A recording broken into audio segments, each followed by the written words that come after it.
Operation टायगरची दास्ती घेतली? बघा, ज्या वेळेला वेळ होती त्यावेळेला त्यांना करता आलं नाही. आता जर हातातून गेल्यानंतर सगळंच परत येईल असं सांगू शकत नाही आहे. कारण एवढी मेजॉरिटी आत्ता आमची आलेली आहे की जेणेकरून त्यांच्याबरोबर असणाऱ्या लोकांना आमच्या महायुतीमध्ये येण्याशिवाय पर्याय वाटत नाही. ते आमच्याबरोबर येतील. जे नाही येणार ते नाही येणार, ते त्यांच्याबरोबर राहतील. आम्ही कोणावरतीही जबरदस्ती करणार नाही. कारण त्यांना वाटतं आहे की बा आमच्या गावाचा, आमच्या भागाचा, आमच्या तालुक्याचा, आमच्या विभागाचा विकास व्हावा. तर विकास व्हायचा असेल तर मग महायुतीचं सहकार्य घेणं गरजेचं आहे. आणि त्या अनुषंगाने कदाचित त्यांची जे काही लोक येऊ घातलेले आहेत त्यांचं आम्ही स्वागत करतो आहे. कारण आमचा दरवाजा थोडा मोठा आहे, त्यामुळे आम्ही त्यांना तो प्रवेश देतो आहे. आणि साप मागच झालं असतं. भास्कर जाधव एक फक्त ते उरले, ते पण थोड्या फरकाने आले. ते जेवढे त्वशाने आवेशाने बोलत होते तेवढ्या फरकाने ते काही निवडून नाही आले. लक्षात आलं का? 2000च्या फरकाने निवडून आले. म्हणजे जय महाराष्ट्र त्यांचा ठरला होता, पण काही कारणास्तव थोडे ते तरलेत. आता ते विचार करत आहेत काय करायचं. कारण सिंधुदुर्ग, रत्नागिरी, रायगड, ठाणे आणि पालघर ह्याच्यामध्ये त्यांचं आहे कोण? एक वेळेला जो त्यांचा बालेकिल्ला होता तो आता एकनाथ शिंदे साहेबांचा आम्ही बालेकिल्ला करून दिलेला आहे. त्याच्यामुळे आता आम्हाला वाटतं आहे ते पण कदाचित येण्याचा विचार करतील. जय हिंद, जय महाराष्ट्र. उपोषण करतील आणि एका मंत्र्यांनीच त्यांना ही माहिती दिली असं त्यांनी माहिती. आता हे आम्हाला काय यातली कल्पना नाही आहे, तो आम्ही बोलणं उचित नाही वाटत. परंतु जरांगेनं पण आमची सूचना वजा विनंती आहे की सगळ्याच गोष्टी आपण एकाच वेळेला सगळ्या जर मागू तर शासनाला देते वेळेला पुढील भविष्यकाळामध्ये ते टिकणं ही क्रमप्राप्त आहे. म्हणून एकनाथ शिंदे साहेबांनी जे पहिले 10%ची आम्हाला जी काय मराठा समाजाला हे दिली तर ती आता आम्ही टिकवत पुढं चाललेलो आहोत. त्यानंतर कुणबी नोंदी आणि ज्या काय आहेत ज्यांच्या नावावर त्यांना ते आम्ही हे दिलं. तर हे अशा एक एक देतो आहे. काही गोष्टी शासनाला आणि सरकारला अडचण होईल असं पण त्यांनी चालू नये असं आम्हाला वाटतं. कोकणामध्ये कायम म्हणताय तुम्ही एकनाथ शिंदेचा शिवसैनिक आहे, मी गोगावलेंचा मी शिवसैनिक आहे, त्यांचा सहकारी आहे. आज देखील बॅनर जे लागले त्याच्यावर त्यांच्या पक्षाचा कुठं उल्लेख नाही. सर्व राजू खरे हा आमचा एकदम जुना मित्र आहे. म्हणजे की काल परवा 13वाची गोष्ट नाही आहे, ही बऱ्याच वर्षापासूनची आमची मैत्री आहे. सगळ्याच गोष्टी रोज राजकारणामध्ये आणायच्या नसतात. एखाद्यावरती कोणावरती जर प्रसंग घडला तर आपण एकमेकाकडे जातो. आज मी त्याच्या मतदारसंघामध्ये जातो आहे. एक चांगलं काम आहे त्याच्या कारकिर्दीमध्ये. म्हणजे तो आमदार झाल्यानंतर ज्या शिवाजी महाराजांच्या पुतळ्याचा अनावरण समारंभ तिथे होतो आहे त्याच्यापेक्षा मला वाटतं राजू एवढा भाग्यवंत कोण असू शकत नाही आहे. तसं हे उद्घाटन अनावरण अगोदरच होणं गरजेचं होतं, परंतु ते राजूच्या नशिबी आल्यामुळे ते वाढलं आणि तो आमदार पण झाला. आणि आज त्याच्या उपस्थितीत आम्ही तो कार्यक्रम करतो आहे. आणि ठीक आहे, काही मित्रत्वाची नाती पण जपावी लागतात. मित्रत्वामध्ये आम्ही एकमेकाला काय केलेलं सहकार्य तो विसरू शकत नाही आहे. त्याने केलेलं आम्हाला सहकार्य आम्ही विसरू शकत नाही आहे. आणि ठीक आहे ना, राजकारण आहे, कधी कुठं वळण घेल खेळ आणि राजकारण. तुम्ही कोणच आज गॅरंटी देऊ शकत नाही. जिंकणारा संघ पण हारतो आणि हारणारा संघ पण जिंकतो. त्याप्रमाणे राजकारणामध्ये सकाळी असलेला माणूस संध्याकाळी कुठं असेल हे आज कोण सांगू शकत नाही आहे.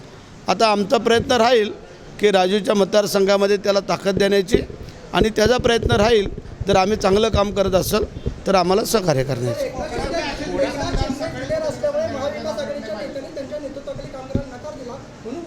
जे राऊत शोधतोय पॉईंट, काय काय बोलायचं, काय काय रोज काय बोलणार.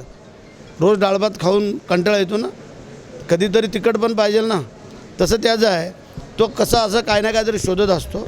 पण मला वाटतं आहे त्याने जी काय सुपारी घेतलेली आहे उबाटा संपवण्याची, त्याच्याबद्दल मी त्यांचं अभिनंदन करतो. रोजगार हमीच्या खात्यात आणि त्या मिटिंगच्या अनुषंगाने थोडा आढावा पण घेणं गरजेचं आहे की खरोखर जिथे आवश्यकता आहे, जिथं मंजुऱ्या दिलेल्या आहेत त्या आम्ही कामं चालू करतो आहे. आणि ज्यांना आवश्यकता आहे तेही आम्ही त्यांना करणं आहे. काय आलं आहे थोडंसं पाहणं पण गरजेचं आहे. काय कधी चूक होते ती सुधारणं पण आमच्यासारख्याचं काम आहे. परंतु लवकरात लवकर त्याला आम्ही मान्यता देऊन सुरू करतो. रोजगार हमीच्या मजुरांना सध्या कमी मानधन दिलं जातं, 298 रुपये मिळतं आणि त्यामुळे रोजगार मिळत नाही. हाय ते पण आम्ही विचारत देणार आहोत, वाढवतो आहे आम्ही.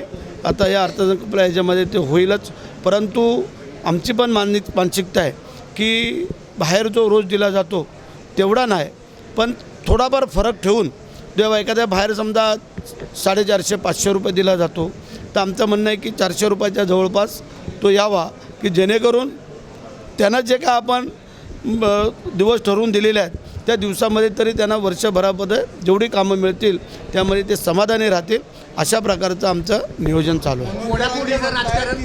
काय नक्की त्याच्या मागचं कारण आहे? कोणाच्या मनात आणि कोणाच्या ध्यानात हे आम्ही कोण सांगू शकत नाही आहे.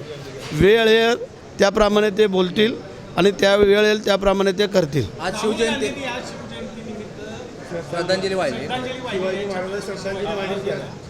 मुळात मला वाटतं त्या मूर्खाला कळलं नसेल पुण्यतिथी कधी आणि शिवजयंती कधी. त्याला वाटलं असेल आजची शिवजयंती म्हणजे पुण्यतिथी असेल, म्हणून त्याने कदाचित ती श्रद्धांजली वाहिली असेल. पण आपल्या शिवभक्तांसाठी आजचा दिवस हा सोन्याचा दिवस आहे आणि आम्ही अख्ख्या महाराष्ट्र हा कार्यक्रम साजरा करतो आहे. आणि बरोबर येणाऱ्या पुढल्या तिथीला तर त्याच्यापेक्षा डबल पद्धतीने तिथीप्रमाणे कार्यक्रम साजरे केले जातील. ऑपरेशन टायगर राबवलं जातं. इशारा दिलाय थेट मुख्यमंत्री. मंत्र्यांवर नाही, ते आत्ता आम्ही चौकशी चालू आहे, कारण अजेंडा फोडायचा नसतो. ज्या वेळेला आमच्याकडं संध्याकाळी नोट येते त्या नोट प्रत्येकाने आपापल्या मंत्र्यांनी आपल्याजवळ राखून ठेवायची असते. त्याचा PS असेल, OSD असेल, कोणी का असेल, त्यांनी तो उघड करायचा नसतो की उद्याच्या मिटिंगमध्ये काय विषय होणार आहेत, आणि जे आलेलं आहे ते कळल्यानंतर त्याच्यावरती कारवाई होईल, तो कोणी का असं. सुरक्षा कमी नाराजी आहे शिवसेनेच्या आमदाराची, कशी दूर होणार आहे? सुरक्षा कमी का करण्यात आली की आता जी काय पूर्वीची स्थिती होती ती आता राहिलेली नाही. आता महायुतीची स्थिती चांगली होत चाललेली आहे, त्याच्यामुळे सुरक्षा हळूहळू कमी करायची आहे. काय ज्याला खरोखर जरूर आहे त्याला ती दिली जाईल आणि ज्याला खरोखर आवश्यकता नाही ती कमी केली जाईल. शिवाजी महाराजांच्या पुतळ्याचा अनावरण समारंभ करण्यासाठी मोहोळला चाललेला आहे आणि जात असताना पंढरपूरवरनं जाणं आणि देवळात न येणं हे हिंदू धर्मातल्या कुठल्याही भक्ताला शोभू शकत नाही आहे. म्हणून आत्ता मी पहिलं दर्शन घेतलेलं आहे. ज्या काय इच्छा मनोकामना होत्यात त्या सर्व तिथं मागितलेल्या आहेत. सगळ्याच ओपन करायच्या नसतात, परंतु जे तुम्ही समजताय ते खरं आहे.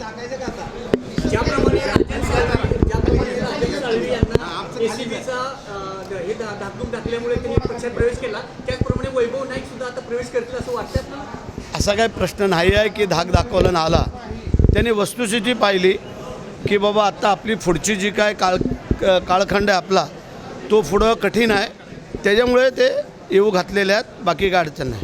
मला एक सांगा, आता ज्या मला नाही वाटत त्याचं कारण. काँग्रेस नाही ठीक आहे, मी काय बोलतोय, संजय राऊत बोलतायत. विरोधकांनी नाही बोललं तर मग तुमचं कसं काय झालं. त्याच्यामुळे आणि संजय राऊत जे बोलतोय त्याला आम्हीच प्रोत्साहन देतो, त्याने बोलायला पाहिजे. तो जसं बोलतोय तसं उलटं घडत चाललेलं आहे. मागच्या 2.5 वर्ष उद्या सत्ता जाईल, परवा सत्ता जाईल, तेरवा जाईल, असं करत करत आमचा 2.5 वर्षाचा काळखंड निर्विघ्नपणे पार पडला.